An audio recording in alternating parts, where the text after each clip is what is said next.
Hola, ¿cómo están? Bienvenidas, bienvenidos a un nuevo capítulo del programa Influyentes acá en CNN Chile. Nuestra primera invitada de hoy es la doctora en psicología Ana María Arón. Ella es profesora emérita de la Universidad Católica, donde dirige el Centro de Estudios y Promoción del Buen Trato. Experta en gestión de crisis, trauma y violencia, temas que ha debido enfrentar en su propia vida, con la detención, tortura y desaparición de su hermana Diana durante la dictadura.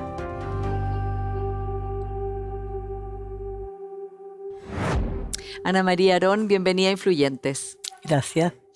Ana María, usted es experta en trauma, en duelo, en conflicto, pero además respecto del tema de la conmemoración de los 50 años, es su vida, porque su hermana es detenida desaparecida. ¿Cómo usted está viviendo esta conmemoración de los 50 años que, a juicio de muchas personas, está siendo bien distinta de los 40 y los 30 años, en que al parecer había un grado de consenso mayor respecto de lo que habíamos vivido y de que no podíamos volver a vivir lo mismo? Lo estoy viviendo con agobio, ¿ya? Porque ha sido un poco excesivo. Pero no es solo mi historia, ¿no? Es la historia de todos nosotros. Yo creo que eso tiene que ver con los traumas, que claro, es mi propia historia, es mi pena, es mi duelo, pero es el duelo de todos los chilenos, de lado y lado, ¿ya? Y yo creo que eso a veces nos cuesta entender que estas cosas terribles que pasaron afectaron a las personas personalmente, pero afectan a toda la comunidad. Afectan a toda la comunidad. Y siento que en la reparación de eso es como uno puede seguir parada, digamos, después de todo lo que pasó. No es solamente una cosa personal, sino que también es una cosa social. Sí. Y eso nos ha faltado. Sí. ¿Está más polarizado el ambiente? ¿Es la polarización que está afectando esto o qué es? Yo tengo la sensación de que estamos más polarizados en general, no solo en relación a eso. Estamos, no sé si yo, pero la mayoría de la gente más exaltados, ¿no? Estamos más estridentes. Y eso no nos ayuda a escucharnos, a conversar y a poder sanar heridas. Y también porque yo creo que nos han faltado cosas, ¿no? ¿Sí? ¿Qué? No sé, yo pensaba cosas tan importantes, rituales como fue la Comisión Walech, digamos, todo lo que fue las comisiones que se formaron para aclarar los crímenes que hubieron. Y eso estuvo maravilloso y fue súper sanador para todos los familiares. Pero es como que nos quedamos ahí, como hacemos las cosas a medias, ¿no?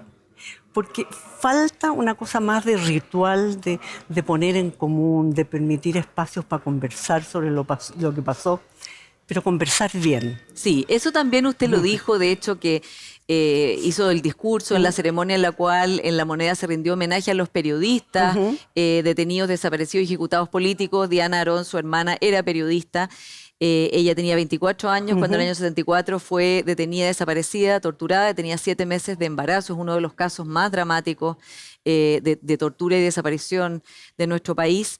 Y ahí usted dijo algo bien importante, dijo que la manera de repararse no es sola para usted, ¿no? Sino que es conversando, explicando. Por otro lado, Ana María, hay personas que han dicho, bueno, no nos vamos a poner de acuerdo, no sigamos tratando de encontrar un relato común o acuerdo, porque la verdad es que nunca nos vamos a poner de acuerdo y van a pasar 100 o 200 años y este tema va a seguir igual, como dijo el expresidente Frei. Entonces, si no se habla, ¿cómo se puede reparar a las personas como usted, a las familiares de las víctimas y también a las personas que fueron víctimas? Pero fíjate que no se trata de ponerse de acuerdo, ¿ya? Se trata de dar un espacio para que la gente cuente. Es tan importante. Yo he tenido muchos de esos espacios, ¿eh? En ese sentido he sido privilegiada de alguna manera, porque trabajo en la universidad, porque hay periodistas que se me han acercado y yo he contado lo que me ha pasado. Pero hay mucha gente que no lo ha contado. Entonces, nosotros no le damos suficiente importancia a la necesidad que uno tiene de contar lo que le pasó. Y contar es una cosa que nosotros no hacemos mucho, ¿ya? Y contar, yo decía ahí en lo que tú estás recordando, pero contar bien. Sí, ¿cómo es la diferencia? Usted ahí decía, tenemos que contar nuestra historia, pero tenemos que contarla bien. ¿Cómo es contarla contar bien? Sin rabia, o con la rabia que tengamos, pero sin estridencia, ¿no? Porque cuando tú cuentas las cosas como echándole la culpa a todos los otros, Es cierto que aquí hubo gente que tuvo la culpa, pero no todos son culpables, ¿ya? Esto es muy parecido a lo que pasa con otros traumas, estoy pensando con la violencia hacia la mujer, la violencia de género, o los abusos sexuales, que cuando no hay una reparación, tú empiezas a cobrarle la cuenta a todos los que se te cruzan por delante. Y eso no sirve, ¿ya? Entonces, contarlo bien es, primero, en espacios protegidos, en espacios de respeto, en que cuando yo cuente, el otro me escuche, pero no ponga en tela de juicio, no me digan, bueno, pero ¿qué quieres? Y mira lo que estaban haciendo ellos. Eso no es escuchar bien. Yo necesito que los otros escuchen lo que a mí me pasó.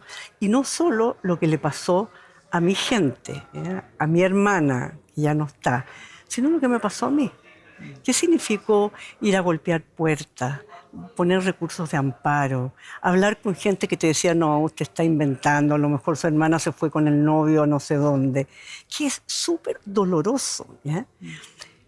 Y a eso me refiero contar bien. O sea, pero para eso hay que crear espacios protegidos y espacios chicos. Porque cuando tú tienes a personas que son como los voceros siempre son exagerados. Porque esa es su pega, ese es el rol que les dieron. Pero en espacios chicos, en espacios de conversación, en espacios de conciliación, yo lo he comentado muchas veces que uno desde su dolor piensa que todos saben lo que pasó. ¿No es cierto? No todos saben lo que pasó. Y ese es como un sentimiento que tienen muchos familiares Pero y víctimas mucho, de pero violaciones mucho. de derechos humanos en el sentido de no haber sido escuchados, ¿no? De no haber sido escuchado y de que necesitas un espacio respetuoso para ser escuchado. Y hay mucha gente que no está comprometida políticamente, o a lo mejor es de derecha, ponte tú, en algún minuto estuvo al lado de las Fuerzas Armadas, anda tú a saber, pero que no sabía y que no sabía de verdad. Y yo les creo, ¿ya? A mí me tocó un ejemplo, una vez que salí en la televisión conversando de estas cosas, y en el ascensor, uno de mis vecinos, que yo no conocía, un chiquillo joven, me dice, yo le quiero decir que yo soy militar, hijo de militar y nieto de militar. Y no tenía idea, me dijo. Le pido mis más sinceras disculpas. En lo que va el ascensor del 7º al primer piso. Y fue tan importante para mí, fíjate, porque yo le creí. Dice, ¿cómo no va a creer? ¿Cómo no va a saber? No, hay gente que no sabe. Sí. Sí, Ana María, ¿y cómo fue, como decía usted, su propio proceso? Porque su hermana, cuando es detenida desaparecida, es el año 74, ella tiene 24 años, usted 28 años, y empieza esta búsqueda, ¿no? De dónde está su hermana y empezar a tratar de averiguar dónde está. Finalmente está en la Villa Grimaldi, es torturada en la Villa Grimaldi, donde además matan a su hijo, ¿no? Y después han tratado de buscarle la pista. Este caso ha sido muy largo y desde que usted puso el primer recurso de amparo, usted misma, hasta, digamos, que la sentencia final de la Corte Suprema en que los culpables son castigados. Antes se les había aplicado la amnistía. ¿Cómo fue vivir eso, Ana María? Además, usted tenía 28 años, era muy joven también. Difícil. Ahora, pasó además que yo estaba criando, tenía niños chicos, y eso también te pone la energía mucho en este otro lado. Pero fue difícil, con ayuda de mucha gente, ¿eh? La Vicaría de la Solidaridad me ayudó cualquier cantidad, porque para una mujer chiquilla de 28 años, ¿qué es lo que es poner un recurso a amparo? No tenía idea yo qué es lo que era, cómo se hacía. Fue difícil, fue doloroso, fue muy solitario. Fue muy solitario porque en esa época, y otra de las cosas terribles de la dictadura, es que no podíamos hablar. Entonces hoy día, si a ti te pasa cualquier cosa, si te chocan, si te asaltan, tú se lo cuentas a todo el mundo. Esto era una cosa muy privada y que tú no compartías con todos. Me pasó en la universidad, yo trabajaba en la Universidad Católica y mis compañeros no sabían, no tenían ni idea. ¿Y por qué? Porque era peligroso. Porque era peligroso y porque habíamos aprendido a quedarnos callados. Los más cercanos, por supuesto, sí sabían, pero ellos tampoco le contaban a otros. Uno no le contaba a los niños porque podían ir al colegio y en el colegio se podía saber. O sea, una de las cosas terribles de esa época es que se instaló una cosa de desconfianza tremenda. Y tremenda porque si tú lo piensas, la confianza es la base de las relaciones humanas y de cómo progresa una sociedad. Y cuando tú empiezas a desconfiar del que tienes al lado, es muy difícil. ¿Y cómo lo hizo usted para no perder esa confianza en el otro? Y como dice usted, también creerle al que le dice, bueno, yo no sabía, lo lamento mucho, y estar abierta a eso, porque ese nivel de dolor, y además prolongado en el tiempo, ¿no? Es bien difícil de elaborar. Bueno, usted es experta en trauma, experta en psicología, pero digo, otra cosa es vivirlo durante... Sí, ahora, tú me preguntas y yo te diría, no sé, no sé cómo lo hice. Probablemente con la ayuda de mucha gente que estaba cerca mío. ¿Ya? Y tú empiezas a discriminar en quién confiar, en quién no confiar. ¿Ya? Pero con el tiempo te vas sanando y la sensación es que, a ver, cuando uno tiene un evento traumático tan fuerte, te ocupa todo tu espacio, tu identidad es eso. Pero en la medida que lo vas digiriendo, dicen, sí, es terrible, pasó, pero no hay nada más que yo pueda hacer en este momento, lo vas guardando en un lugar, está ahí, yo sé que está ahí, pero no me invade toda mi vida, ¿ya? Yo conversaba de esto con chiquillos jóvenes en la universidad, en el colectivo La Memoria, y por supuesto salí y me dice, pero eso es negacionismo. Le dije, no, te juro que no es negacionismo. Yo vengo de un pueblo, además de ser chilena, soy judía, que hemos vivido cosas terribles, pero no nos hemos sentado a llorar y nos hemos quedado paralizados. Piensa tú lo que pasó para el Holocausto. Sí, tenemos rituales que nos recuerdan todos los años todas las penas que tenemos. No hay ninguna celebración que no parta sin acordarse de nuestros muertos, de nuestras desgracias. Pero en un ritual, el ritual es como un espacio en que tú concentras el dolor y el recuerdo. Pero no puedes seguir toda tu vida en función de eso, porque eso no es sano. Claro, ¿y cómo se hace para la reflexión colectiva? Como decía usted al principio, esto nos pasó a todos.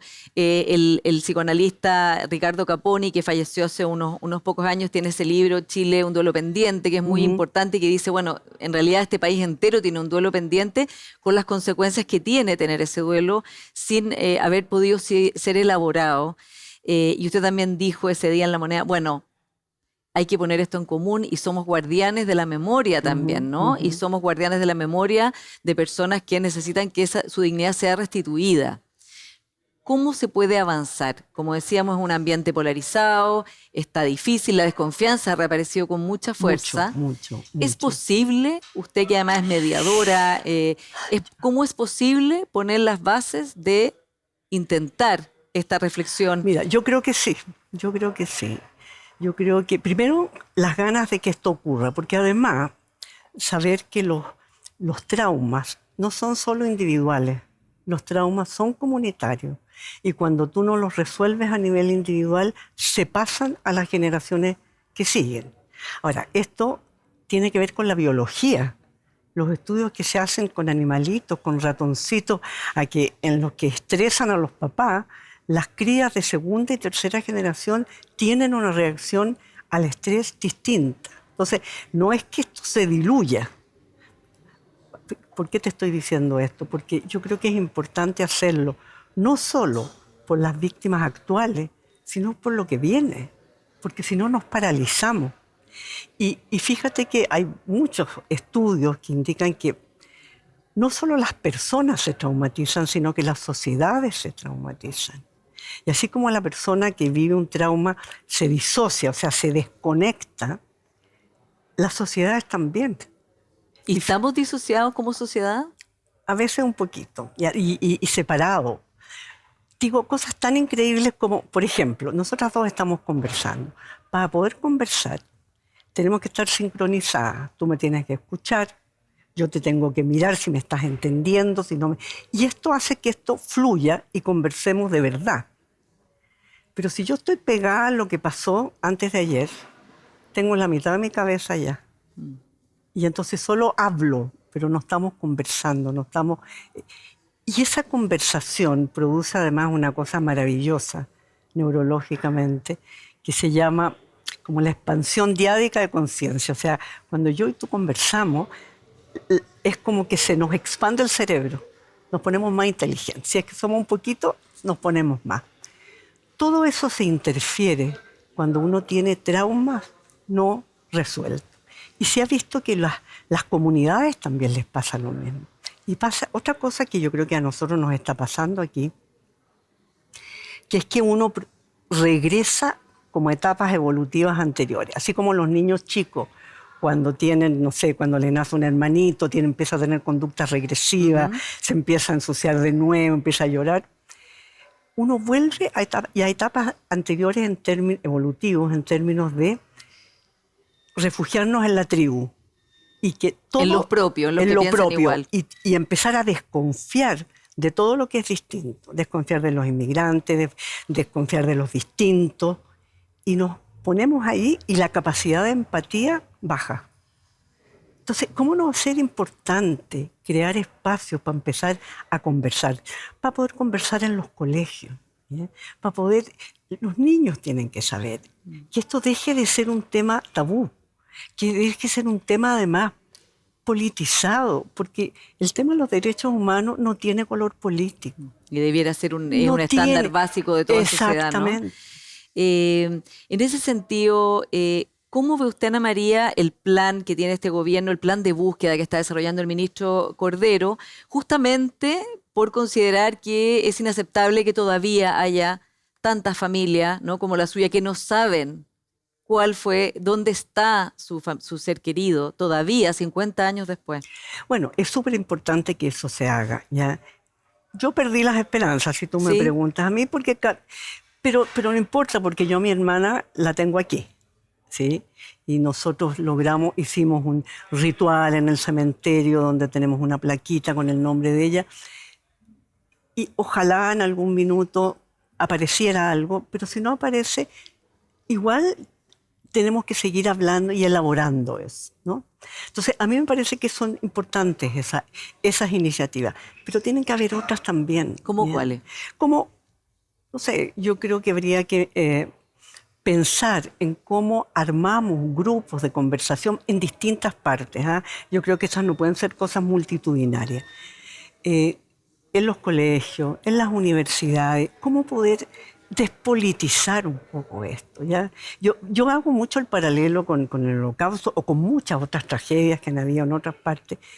Decir, no, resulta que yo soy de derecha, entonces no creo que mataron a 6 millones de judíos. Es absurdo. Si eso hay hechos que pasaron y que no debieran estar teñidos por una política partidista. Sí. Y eso nos cuesta, pues, nos cuesta, porque es como que si tú eres de izquierda tienes que pensar de esta manera y si eres de derecha. Bueno, pero estos son sufrimientos humanos, que yo creo que son transversales a todas las ideologías. De hecho, algo que pasó ya ahora fue la renuncia de Patricio Fernández, que era el asesor presidencial para la conmemoración de los 50 años, justamente por presiones, por muchas críticas que recibió, y lo acusaron de estar relativizando el golpe de Estado, en fin, acusaciones bastante serias. Pues, si me preguntas a mí, creo que no fue un buen mensaje, ¿ya? Porque no era... A ver, cuando uno escuchaba y veía lo que pasó, no era cierto.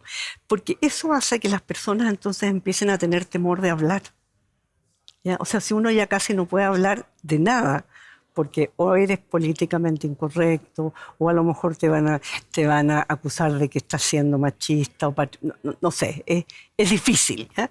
A mí me parece que debieran haber... Además, yo no pondría una persona, yo pondría un grupo, así como un grupo de viejos sabios, ¿ya? Que pudieran pensar en cómo es que vamos a inventar rituales que nos permitan ir sanando, ¿ya? Porque tenemos que sanarnos, no solamente los que tienen un familiar detenido o desaparecido, todos, ¿ya? Y aquí fíjate que hay un concepto de justicia, que es la justicia restaurativa, que a mí me encanta, nuestra justicia es muy penalista, ¿no? O sea, lo que hay que hacer es encontrar al culpable y castigarlo, pero con eso no resuelves el problema, ¿ya? Con eso no resuelves el problema. Tú tienes que restituir la dignidad de las víctimas. Si tú piensas en los juicios que tenemos ahora. Ahora escuchamos el juicio de este hombre que joven, violador y que ahora está condenado. El caso Antonia Barra, claro. Ya, entonces, la discusión es si tiene que estar 14 años o 20 años.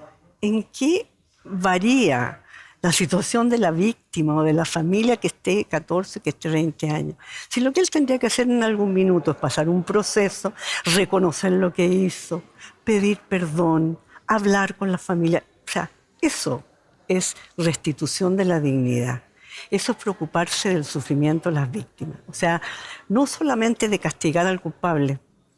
Claro, pero hay culpables que no quieren pedir perdón o que no quieren hacer ese proceso. Y cuando hay culpables que no quieren pedir perdón, sobre todo en un caso como el que estamos hablando ahora, hay instituciones. Y muchos de los culpables ya no están vivos. Sí. Pero hay instituciones que pueden hacerlo, sí. pueden pedir perdón. Bueno, de hecho el expresidente algo pidió perdón, ¿no? A nombre del Estado, ¿no? Y la gente siente, fíjate que la gente siente que tiene que pedir perdón cuando entiende, pero cuando estamos calmados, ¿entendés? Cuando hablamos calmadamente, decir, qué terrible lo que pasó. No preguntarme, bueno, ¿por qué le hicieron eso? ¿Por qué le hicieron desaparecer? ¿Estaría haciendo algo? ¿Sería terrorista? No es esa la conversación, es qué terrible lo que le pasó. Eso no debería pasar de nuevo. Sí. Ana María, ¿qué piensa usted, pensando en esto de los culpables, de algo que se ha debatido muchísimo, que es esta enmienda que introdujo el Partido Republicano al Consejo Constitucional, de que las personas mayores de 75 años pudieran cumplir la pena, el resto de su pena en la casa, en arresto domiciliario, y que, si fuera aprobada, liberaría, digamos, a violadores de derechos humanos a terminar su condena en la casa? Yo creo que es una cosa de compasión, fíjate. Es parecido como lo de la pena de muerte, ¿no? Yo creo que hay muchos países donde los mayores de una cierta edad ya no están en la cárcel. Las cárceles no son una solución. Si tú me preguntas a mí, no son una solución. Ni disminuyen los niveles de criminalidad. Tiene que ver con esta cosa como de, te lo voy a poner en caricatura, de sed de venganza, ¿no? No sé, no he pensado mucho sobre esa enmienda, pero pienso que una persona mayor que está enferma, no es que tú le estás condonando la pena, ni estás diciendo no tuvo la culpa, sino que estás siendo humanamente compasivo con una persona mayor. No me parece tan terrible, tendría que pensarlo un poco más. Ana María, y usted dice que ha contado que un nieto suyo le preguntó un día cuántas hermanos tenía, y ahí apareció, usted le cuenta la historia de su hermana Diana, y él le pregunta por qué no está, y usted le dice a él porque pensaba distinto. ¿Cuál es la reflexión o cuál es el aprendizaje o el mensaje que usted y su familia que han vivido esta tragedia quisieran compartir en esta conmemoración de los 50 años después de haber vivido algo así? Es muy duro tener que explicarle a los niños, pero además no tener explicación. Yo creo que esa es la parte más difícil. Pero por otro lado poder conectar, pues la pregunta es, ¿pero por qué la mataron? ¿Y qué significa que pensara distinto? Y poder conectarme más con la Dianita, que era mi hermana menor, mi hermana chica, que tocábamos guitarra juntos, que cantaban, y poder recuperar esa parte, ya una persona que no tendría por qué haber muerto antes de tiempo, que podría estar ahora aquí entre nosotros, ¿no? Y la reflexión es que son muertes tan absurdas, ¿no? Fíjate que los humanos somos los únicos que matamos por las ideas. Los animales son agresivos y matan por el territorio, por la comida, por defender las crías. Nosotros somos los únicos seres evolucionados que somos capaces de matar a otro por la manera como piensa. Y eso no debería existir, ¿ya? ¿Cómo poder crear sociedades en que personas que pensamos distintas podemos convivir? Yo digo como el bosque nativo, porque necesitamos gente de todas las formas de pensar, ¿ya? Ya sabemos lo que pasa con los monocultivos. Los monocultivos no son buenos.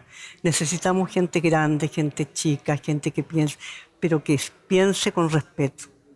Yo creo que cuando perdemos el respeto, cuando perdemos, no sé, las normas de convivencia, es que ya dejamos de conversar y dejamos de ser humanos. ¿Ya? Dejamos de poder progresar. Si necesitamos tener... Fíjate que en mi experiencia, cuando tú conoces a otra persona, es muy difícil que la sigas odiando o que la puedas llegar a matar. O sea, lo que se llama la cosificación del otro para poder llegar a matarlo. Si el otro es un comunista, si el otro es un fascista, yo puedo hacer cualquier cosa con él.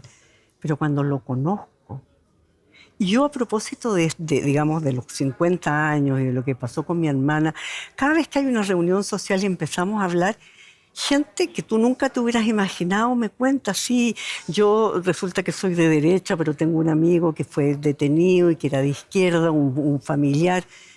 Y resulta que somos capaces de entendernos y de conversar, pero cuando pasamos esas barreras. Ana María Arón, muchas gracias por esta conversación de hoy en Influyentes. Muchas gracias, Pablo, por haberme invitado. Y antes de irnos a una pausa, les cuento que nuestro siguiente invitado es el senador Ricardo Lagos Weber. Él es abogado, senador del PPD por la región de Valparaíso y presidente de la Comisión de Hacienda en el Senado. Con él conversaremos sobre la crisis del PPD, las elecciones internas, el impacto del caso Convenios y la viabilidad de un pacto fiscal.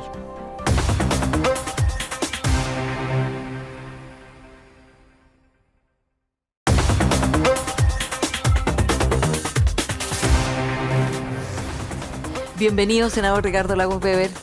Muchas gracias por la invitación, Paula. Muy contento de estar acá en Influyentes. Bueno, vamos a partir por las elecciones del PPD que han sido bien accidentadas. Finalmente está la lista de consenso, entre comillas, del senador Quintana, pero ha mostrado las fisuras que hay en el partido. ¿Cómo calificaría usted, senador, el estado del PPD hoy día? Además, marcando en la encuesta CEP con un 2% de adhesión de los partidos y con un declive también en la cantidad de militantes. Bueno, el Partido por la Democracia vive, yo creo, una situación compleja como la que viven varios partidos. No estoy empatando con nadie, pero es un poquito el ánimo que hay en la ciudadanía y en la opinión pública respecto a los partidos políticos. Efectivamente, en una encuesta aparecía con un 2% de valoración o apoyo, pero los que más tenían eran como 7. Entonces, los republicanos, claro. Tampoco, los republicanos puede que hayan tenido más, pero en general los partidos tradicionales no tenían mucho más. Lo cual no es consuelo para nada, porque creo yo que en una democracia representativa los partidos siguen jugando un rol.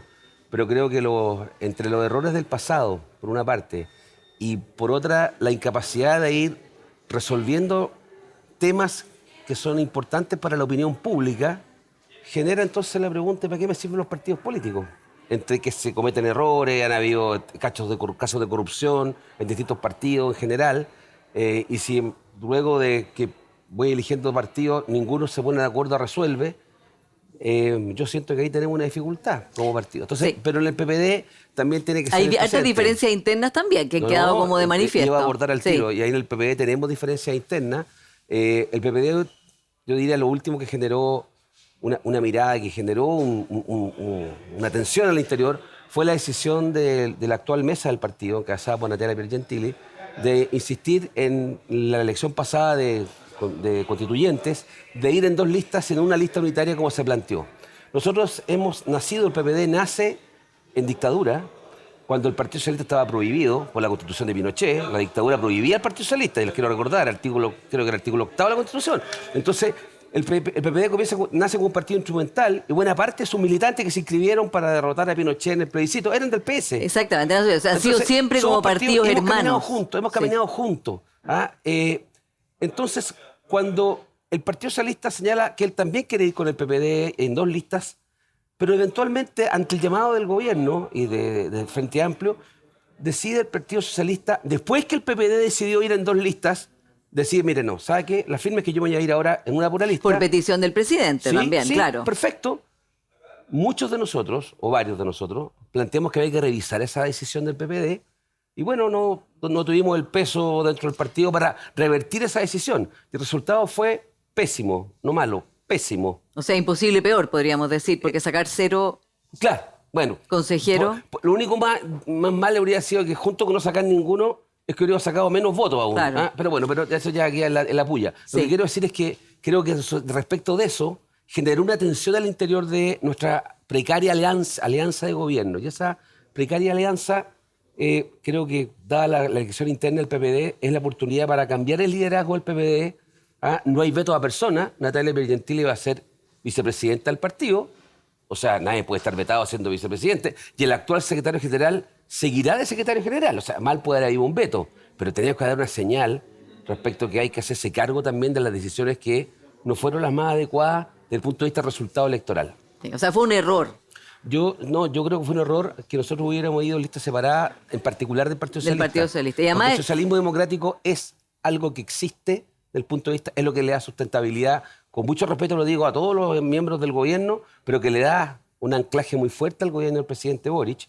¿Ya? En consecuencia, tenemos que nosotros trabajar ese fortalecimiento. Sí, y de hecho debilitó el socialismo democrático y vamos a conversar de eso en un rato. Pero quiero tomar el punto del PPD y su relación con el gobierno, que no ha sido fácil, ¿no? Porque al principio, recordemos que el Frente Amplio no quiso ir una lista con el PPD, eso fue parte del problema, digamos, en varias elecciones atrás, pero era parte del problema que no querían aceptar hacer una primaria con el PPD, ¿no? Y ahí el Partido Socialista se puso firme y dijo, no, sin el PPD no. Entraron al gobierno, pero también muchas personas del PPD sentían que no eran bien recibidas por el Frente Amplio, por Apruebo Dignidad, que había ahí una tensión. ¿Se ha resuelto esa tensión? ¿Al presidente Boric y su gobierno, o al presidente en particular, le interesa realmente el PPD? Yo creo que le importa lo que haga el PPD mientras estemos en el gobierno, porque hay que tomar decisiones. Hay un gobierno que le quedan 2 años y medio y el PPD tiene votaciones en el Parlamento. La pregunta es, no sé si la pregunta es dirigida si nos quieren o si nos necesitan. ¿Y qué diría usted? Yo creo que estamos entre... ¿Se siente querido o necesitado el PPD? Yo creo que hoy día el PPD está para cumplir un rol, pero nosotros, y yo creo, lo formal, lo de fondo, perdón, yo creo que el progresismo tiene que tratar de generar una base más amplia para realizar cambios en Chile. Ha quedado demostrado en este gobierno que si hay una mayoría, ahí quedamos empantanados. Y para generar mayoría en una democracia hay que tenerlo ¿dónde? En el Parlamento. Y para eso tengo que seducir, convocar, atraer personas, opinión pública y tener ideas comunes. Y ahí tenemos una dificultad todavía, porque siento que si bien el presidente tuvo la capacidad, en otra hora el candidato Boric, para la segunda vuelta de ampliar su base, modificó el programa, constituye el gobierno, incorpora a Mario Marcel, figuras del socialismo democrático, etc., el PPD quedó representado, yo diría que no a cabalidad con el peso que teníamos en el Parlamento, pero entendía. Les quiero recordar que para la primera vuelta presidencial pasada competíamos con candidatos presidenciales distintos, listas parlamentarias distintas. O sea, el Frente Amplio crece a costas de una crítica muy fuerte y desmedida, a mi juicio, ¿ya? Sobre lo que fueron los 30 años y en particular los 20 años de la Concertación. Entonces, pues tampoco es porque el presidente Boric llega electo con una buena base, porque lo apoyamos todos, que vamos a ser amigos, me van a querer. Hay que generar esa confianza. Y ahí creo que tenemos una dificultad todavía que se ha tratado de ir superando, y ahí están nuestros liderazgos, está Carolina Toá, ¿ya? Pero hay una, yo creo que no diría que nos quieren, que nos necesitan. Y también creo que este año y medio de gobierno le ha hecho ver que parece que cuando no se hizo todo en el pasado, ese no hacerlo todo en el pasado, no era exclusivamente atribuible ni a una falta de voluntad, ni a una cocina, ni a una transaca, ni a renunciar a los principios, sino que parece que no teníamos las mayorías. Habían seguramente elementos que no querían mayores cambios, pero creo que se han ido dando cuenta que uno tiene que sumar y no restar. O sea, ¿cree que el Frente Amplio está teniendo una mirada más benevolente de la Concertación? No pero genuinamente, ¿o es porque, claro, hoy día la verdad es que sin la exconcertación, socialismo democrático hoy día, incluso sin la DC, la verdad es que no se puede ni pensar en sacar adelante ningún proyecto de ley? La historia, al menos en Chile, demuestra que tú para sacar adelante reformas, cuando no tienes mayoría, tienes que ponerte de acuerdo. Y si yo tengo una diferencia contigo, ¿ya? Y con ahí el camarógrafo para que seamos 3, número impar, o nos quedamos empatados los 3, cada uno con su verdad, su convicción y su deseo de lo que quiere para la vida, o me trato de poner de acuerdo entre los 3 y encontramos un punto de entendimiento para avanzar y darle respuesta a todos los que están esperando aquí alrededor de que les demos una respuesta. Y para eso se construyen mayorías. Y para eso el Frente Amplio yo creo que aún le falta procesar eso y creo que hay que hacerse cargo también de los fracasos. Claro. El fracaso de la constituyente yo lo veo allá, en ese sector. ¿Y lo han acogido, digamos, el Frente Amplio, Apruebo Dignidad, la dimensión de ese fracaso? Creo que no del todo, porque no ha habido tiempo ni espacio para dedicarse a hacer ese ejercicio. Pero que es importante para avanzar, voy a dar ese ¿o no? beneficio de la duda, porque esto ocurre mientras se gobierna. Y hemos visto este año y medio que gobernar no ha sido fácil. Aquellos que hemos apoyado al gobierno en todas y cada una de las votaciones, hemos defendido a los ministros del gobierno, porque yo decidí ser parte de los que apoyan al gobierno. Yo le di mi apoyo del día 1 y creo que hay que ser leal en eso. Pero siento todavía que tenemos un camino por recorrer respecto a que se respeten nuestras propias biografías del pasado. Tal vez llegará el momento, no creo que sea ahora en esta coyuntura que tenemos, el momento en que se diga que tal vez se fue extremadamente injusto, extremadamente duro, descalificador respecto de las figuras y los gobiernos del pasado, ¿ya? Y que los ánimos refundacionales uno puede tenerlos, pero hay que saber llevarlos. Cuando uno no tiene mayoría ni interpreta a la mayoría de los chilenos, como quedó demostrado con el fracaso constituyente del 4 de septiembre pasado, creo que hay que hacer ese ejercicio político. Pero bueno, estamos comidos por la coyuntura, entonces yo no voy a pedir ese ejercicio ahora, pero creo que eso está pendiente y sí se ha dicho privadamente, en reuniones con mucha confianza, en buenos términos, nada de discusiones, ni de ponerse airoso, ni ser irónico. Hemos tenido esas conversaciones, pero son muy preliminares. Ya, y no son públicas todavía. No, es que no tienen por qué tampoco, Sí. porque es un proceso. Sí. Ahora, el diputado Soto... Pero en si- un minuto tendrá que hacerse Sí, público. sí, porque es importante tomar, en el fondo, de cara a la gente, decir por qué se ha cambiado esta idea, por qué se ha cambiado esta opinión o esa valoración a raíz de la experiencia vivida, ¿no?, en el gobierno. El diputado Soto ha sido bien crítico y dijo que veía más bien una domesticación por parte del Frente Amplio hacia el socialismo democrático. ¿Usted está de acuerdo con eso? ¿O el socialismo democrático, el PPD, el PS, como partidos, digamos... El diputado Soto Sí. de la bancada del PPD. Sí, No comparto esos conceptos como varios de los que ha dicho. Bueno, no comparto ese concepto, para nada. No hemos sido domesticados, nosotros fuimos invitados a ser parte de un gobierno, ¿ya? Y en ese gobierno tenemos que cumplir con una coalición. Y yo siento que la mayoría de las definiciones del presidente Gabriel Boric, salvo la del indulto, la mayoría de las definiciones que él ha tomado, creo que han generado más ruido al interior del Frente Amplio o de Apruebo Dignidad que el socialismo democrático, partiendo por su respeto a los derechos humanos en países como Venezuela, ¿ya?, o lo que ocurre en Centroamérica, en algunos países, siguiendo por lo que ha sido su política económica, con el tremendo esfuerzo que hizo Mario Marcel de retomar un superávit fiscal o reducir el déficit que tuvimos producto de la pandemia, las decisiones que ha tomado en materia de estado de excepción para la macrozona sur. El presidente Boric, yo diría decisiones más gruesas. Yo me siento cómodo defendiendo esas decisiones. ¿es un gobierno socialdemócrata este? Es un gobierno de coalición que yo diría que las principales medidas me sientan muy cómodo, las principales medidas. Otra cosa puede ser la ejecución de las políticas públicas, la del desempeño de ministros y ministras. Creo además que, mira, producto de la agenda legislativa, lo cual no paso a juicio al resto del gabinete, pero la agenda legislativa, si miro yo ya, no sé, de los últimos 6 meses a esta altura, ¿qué ha sido? Tuvimos la ley Naín Retamal por las lamentables seguridad, asesinatos. claro. Seguridad. ¿Quiénes figuraron ahí? Cordero, Carolina Tobá, Monsalve. La agenda económica, Marcel. ¿Ya? Grau también, pero Marcel, que la lleva. Te sumo a la ministra Jara del Trabajo, el tema de 40 horas de ingreso mínimo. Muy dialogante, llegando a acuerdos, entendimiento. La agenda ha estado capturada por 5 o 6 ministros, el Sexpress, por supuesto, ¿ya? Analía y ahora Álvaro Elizalde. Entonces siento que los que se echaron un poquito al hombro del gobierno en un minuto, no porque sean los mejores, yo creo que son muy buenos por lo demás, es porque la agenda está ahí, no está. ¿Y están pagando los costos? O sea, digo, el ministro Montes está ahora en una situación en que Bueno, o sea, se está pidiendo su cabeza. Me parece muy injusto. Ha bajado muchísimo en las encuestas. Sí, bueno, me parece muy injusto, pero le ha puesto cara a un tema que le reventó en la cara, en la cual hemos visto entonces que ya cuando hay fiscalía de por medio, ya excede los temas meramente administrativos. ¿Ya? Entonces creo que hay un tema de otra naturaleza en muchos de estos casos. ¿Corrupción? Yo creo que hay corrupción, lo ha dicho el presidente, lo ha dicho varias veces, ¿no? Corrupción. En algunos casos será corrupción propiamente tal, en otros serán falta de ética, tema administrativo, pero lo que hay hoy día es que llevamos 9 semanas en esto. Sí. 9 semanas. Sí. ¿Ah? ¿A usted le parece, como ha dicho el fiscal Valencia, que esto se ve con muchos rasgos comunes? Por no hablar de concierto o de...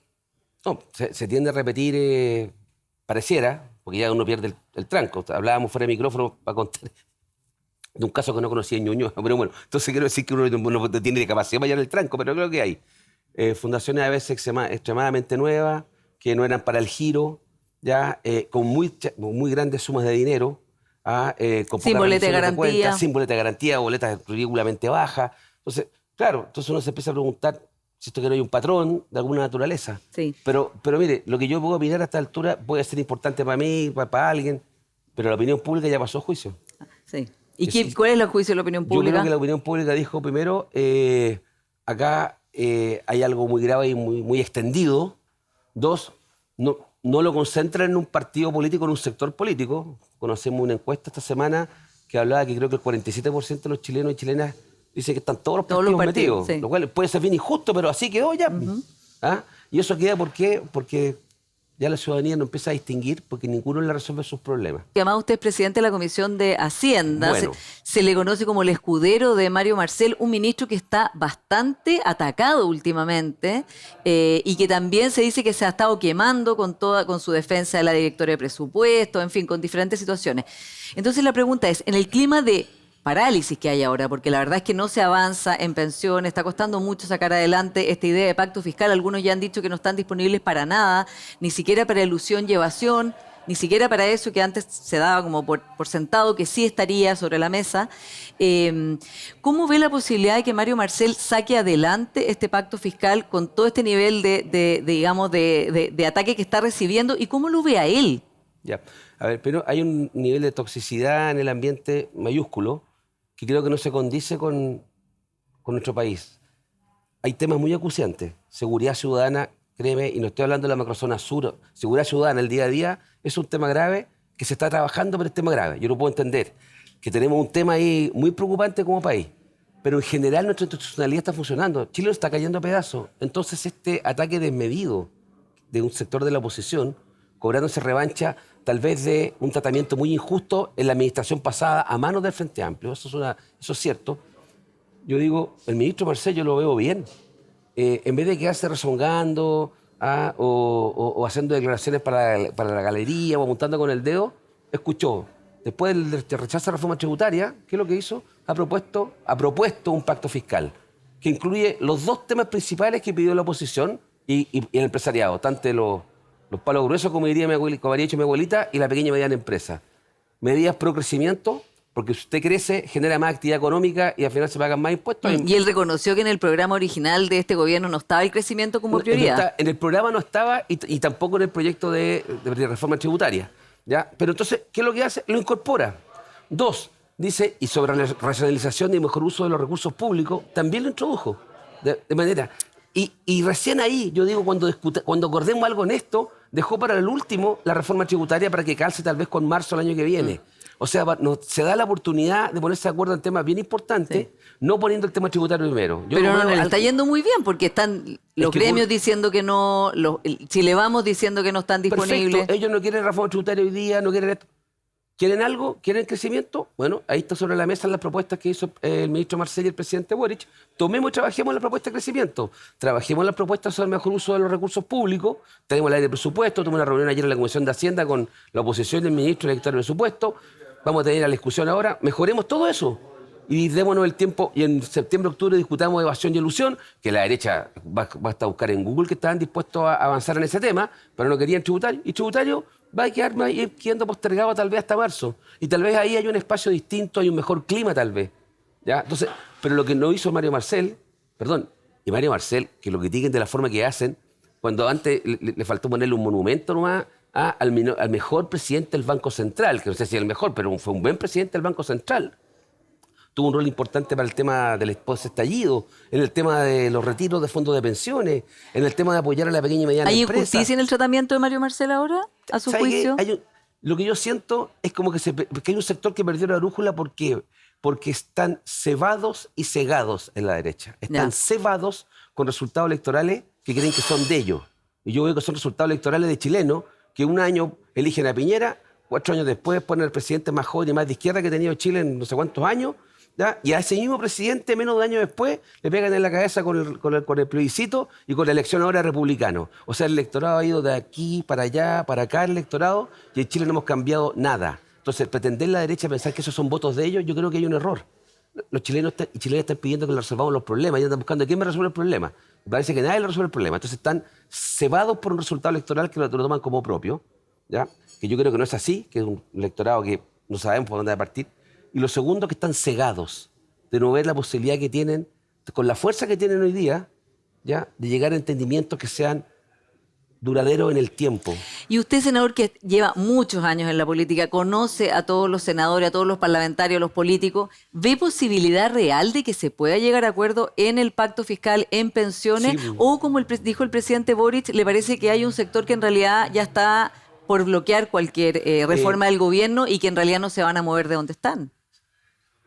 Siempre en la vida, y la política no es exenta de eso, hay personas que tienen mirada extrema, que tienen agendas muy, muy chicas, muy de corto plazo o muy personalistas. Yo estoy en esta pega, que entre paréntesis no tengo ni reelección, así que estamos, como dice, de salida estos 2 años y medio, desde el punto de vista del Senado, y yo creo que soy optimista que sí hay espacio para eso. No veo por qué no nos vamos a poner de acuerdo. ¿Y ve disposición en la oposición voy a seguir trabajando? Que hay mesas en las que no se sientan, o sea... Bueno, me parece pésimo. Entonces, en vez de ir y sacarle la ñoña, que es una tentación, es invitarlos a que lo reconsideren. El senador Macaya, que es presidente de la UDI, me echaba la talla, la semana que me dijo, oye, no me reconocís, parece ahora. Le dije, no, pues no te reconozco. Me dijo, no, me cambié de chaqueta. No, si no es eso, no te reconozco. Tú tuviste una actitud mucho más constructiva y distinta cuando estábamos en la crisis del estallido, de la que veo ahora. Y ahora tenemos una situación en que la política chilena requiere demostrar que es capaz de resolver problemas reales. Sí. Senador, una última pregunta, se nos acaba el tiempo. ¿Tiene futuro el socialismo democrático, que quedó bastante abollado después de ir en 2 listas y que ahora también no está muy claro? ¿Y dónde está el PPD? Porque también el secretario general Toro, antiguo y ahora en la lista nueva, dijo una vez que en realidad estaba más cerca de Bópoli que del Frente Amplio. Bueno, siempre la que se puede... Es que ellos... ¿Están más cerca de Bópoli que del Frente Amplio? No estoy más cerca ni de Bópoli ni del Frente Amplio. Estoy más cerca del socialismo democrático, de socialdemocracia, de la gradualidad, de creer en las personas, de creer en la mesura, de creer que las cosas no son de un día para otro, de que los temas con revoluciones no existen, refundar nuestro país no tiene ni un sentido. Eso creo yo. Miro para atrás los 20 años, los defiendo, le mantengo la mirada a cualquiera, con todos los errores que hay ahí. El expresidente Piñera llamaba a hacer una concertación desde el centro hacia la derecha. Le dijeron que no, menos 24 horas duró la propuesta. Amarillo y Demócrata le dijeron que no, porque uno tiene que construir con aquellos que tienen algunos valores mínimos compartidos. ¿Y con Amarillo y Demócratas tienen valores compartidos? Yo creo que pueden haber temas que podemos coincidir con ellos. Y con Evópoli, la propuesta que hicieron en materia de reforma tributaria está re buena, horizontal, mejor dicho. No tengo ni una dificultad en eso, pero quiero decir que tenemos una posibilidad de llegar a entendimiento, y lo que me gusta es que cuando veo al presidente Boric, en esta administración, le recuerdo, hasta se promulgó el TPP. ¿Ya? Entonces no me digan que estamos... No, aquí se ha retomado. Que no le digan que los han domesticado. No, exactamente. Eso bueno, eso ni me da lo mismo eso. Lo que yo sí creo que tenemos la posibilidad de hacerlo. Tenemos ministros para hacerlo, tenemos una ministra Toá, tenemos a ministro Marcel, tenemos a ministro... Que además está como la primera carta presidencial del oficialismo, o sea, desde el sector del socialismo democrático. No quememos a nadie todavía, cuidemos los liderazgos que tenemos, cuidemos la coalición, y el socialismo democrático, en el PPD vamos a trabajar, y yo desde el Senado, para sumar y no para restar. Senador Lagos Ver, muchas gracias por esta entrevista. Y a ustedes, como siempre, muchas gracias por su sintonía de hoy día, y nos vemos el próximo domingo.